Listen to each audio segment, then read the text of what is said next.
আসসালামু আলাইকুম ওরহমতুল্লাহি ওবারাকাতু। প্রিয় দিনদার ইমানদার মুসলমান ভাই ও বোনেরা, আজকের আলোচনা পিতামাতার জন্য সন্তানের দোয়া। প্রিয় বন্ধুরা, আজকের দোয়াটি খুবই গুরুত্বপূর্ণ। এই দোয়াটি অবশ্যই পিতামাতার জন্য পড়বেন।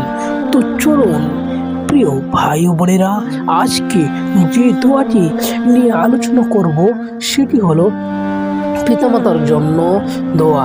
এই দোয়াটি অবশ্যই মা বাবার জন্য পাঠ করবেন এই পবিত্র মাহে রমজানের মাসে। তো পিতামাতার জন্য সন্তানের দোয়া: রাব্বানা লা তুজিগ কুলুবানা বা'দা ইয হাদাইতানা ওয়া হাব লানা মিন লাদুনকা রাহমাতান ইন্নাকা আনতাল ওয়াহ্হাব। সূরা আলে ইমরান আয়াত নাম্বার 08।